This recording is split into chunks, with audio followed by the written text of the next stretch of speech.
क्या मुतालबात national conference ने रखे यहाँ पे आपने के सामने? हमारा मुतालबात का मसला नहीं था। ऑल पार्टीज मीटिंग बुलाई गई थी। ऑल पार्टीज मीटिंग में उन्होंने बताया कि 25 लाख का जो फिगर है वो कोई फिगर नहीं है, ये कोई किसी ने फिगर कहा नहीं है। हालांकि उन्होंने खुद ही कहा था, लेकिन आज उन्होंने डिनाई किया। उससे हम सेटिस्फाई हैं कि 25 लाख का कोई फिगर नहीं है। और दूसरा जो कंप्रहेंसिव प्रोसेस शुरू हुआ है उसके लिए कुछ क्लैरिफिकेशंस ऑल पार्टीज़ लोगों ने, जितने भी कांग्रेस थे या दूसरे थे, उन्होंने कुछ क्लैरिफिकेशंस मांगी हैं, उसकी उन्होंने वजाहत की है।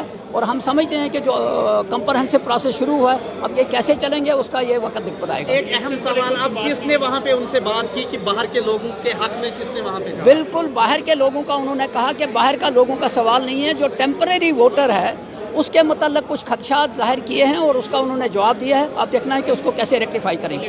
आज जो चीफ इलेक्शन कमिश्नर ने जहाँ मीटिंग बुलाई थी वो समरी रिवीजन की बात थी, लेकिन मीटिंग शुरू होने से पहले ही वहाँ ऑब्जेक्शन रेज किया गया कि जो 25 लाख की जो बात हुई थी 16 अगस्त को, तो वो चीफ इलेक्टोरल ऑफिसर ने सिरे से नकार दिया कि मैंने ऐसी बात नहीं की है। अगर गलती से हो भी गई है बात तो मैं उसको विथड्रा करता हूँ। तो ये जो आगे जो समरी रिवीजन का जो प्रोसेस है उसके बारे में जो बाहर के वोटर की बात थी उन्होंने जो कैटेगरिकली इनकार कर दिया है और फार्म 6 के मुताबिक ही जो रजिस्ट्रेशन जो है वोटर की होगी। देखिए, सबसे पहले तो जो 25 लाख की स्टेटमेंट इलेक्शन कमीशन ने दी थी, जो यहाँ के चीफ इलेक्टोरल ऑफिसर ने दी थी, उसको हमने उठाया कि एक बहुत बड़ी कन्फ्यूज़न सोसाइटी के अंदर गई हुई है, जिसका पूरे तौर के ऊपर चीफ इलेक्टोरल ऑफिसर ने खंडन किया और अपनी स्टेटमेंट से उनको डिनाई किया। लेकिन उसके साथ साथ डोगरा स्वाभिमान संगठन पार्टी ने अपना पूरे तौर पे पक्ष रखा कि ये जो क्राइटेरिया है वोटिंग राइट का, जिसमें वो कह रहे हैं कि आउटसाइडर्स जो है वो एलिजिबल है, उसका क्या क्राइटेरिया रहेगा, उसका कितना टाइम पीरियड होना चाहिए। ये नहीं है कि रात को ट्रेन से आए और दूसरे दिन वो उसका वोटिंग राइट पड़ जाए। इसके ऊपर इलेक्शन कमीशन जो है वो बिल्कुल कन्फ्यूज़न में है और इसके लिए हमने रिक्वेस्ट की है कि उसको बिल्कुल इसके हक में। देखिए, हम जहाँ तक डोगरा स्वाभिमान संगठन पार्टी की बात है, हमने इसको अपोज किया है। किसके लिए? कि भाई उसका क्राइटेरिया बताया जाए।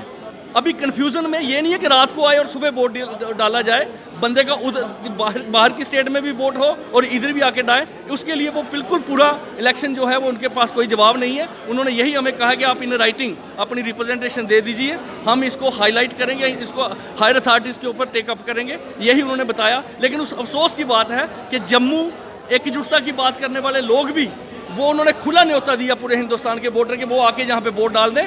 वो बड़े दुख की बात है कि हमारे ही कुछ लोगों ने वहाँ पे जयचंद जैसा काम किया और उन्होंने आह्वान किया कि पूरे हिंदुस्तान के वोटर आएँ और वहाँ यहाँ पे आके वोट डाल दें, जिसका हम कड़ा विरोध करते हैं। क्योंकि हम यह चाहते हैं कि इसका एक स्पेसिफिक क्राइटेरिया होना चाहिए और डोगरों की आइडेंटिटी जो है वो डाइल्यूट किसी कीमत पे नहीं होनी चाहिए। और ये जो लोग जो मुद्दा उठाने की बात करते हैं, बाहर आके कुछ बोलते हैं और अंदर आके इन्होंने बिल्कुल हुकूमत बीजेपी के साथ सांठ-गांठ की हुई है और उन्होंने कहा कि जो भी इलेक्शन कमीशन कर रहा है वो सही कर रहा है। हमने पूरे तौर के ऊपर इस बात का खंडन किया है कि जम्मू के अंदर वही लोग वोट डालेंगे जो जम्मू के रहने वाले होंगे। जम्मू के निर्वाचन भवन में आज chief electoral officer Jammu Kashmir ने ऑल पार्टीज़ की एक मीटिंग तलब की थी, जिसमें कई इलाकाई सतह और कौमी सतह की सियासी जमातों ने शमूलियत इख्तियार की, जिनमें पीडीपी पीपल डेमोक्रेटिक पार्टी और नेशनल कॉन्फ्रेंस ने भी शमूलियत इख्तियार की। और नेशनल कॉन्फ्रेंस के लीडरान का कहना है कि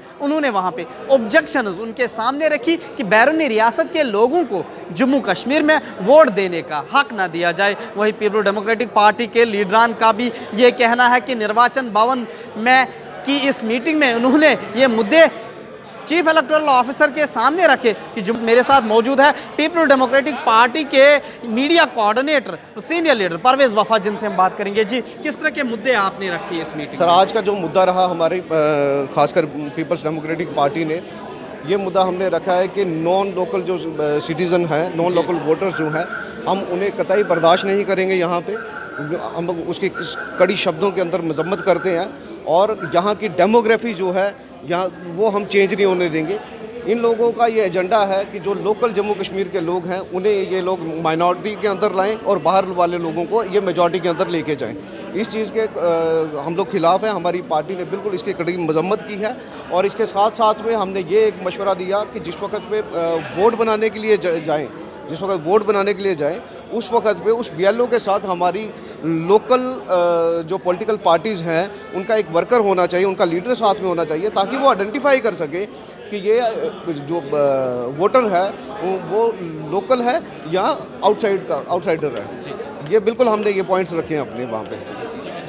जी, ये थे हमारे साथ पीपल डेमोक्रेटिक पार्टी के लीडर परवेज़ वफ़ा, जिन्होंने कहा कि इलेक्शन कमीशन के सामने, Jammu Kashmir chief electoral officer के सामने इन्होंने ये मुद्दे रखे कि जम्मू कश्मीर में बैरून रियासत के लोगों को वोट देने का हक ना दिया जाए, वही BLOs हर एक पोलिंग स्टेशन पर डिप्यूट किया जाए, जहाँ पे वो लोकल BLO ये देख ले कि कई बैरून रियासत का कोई शहरी जम्मू कश्मीर में वोट डालने के लिए ना आया हुआ हो।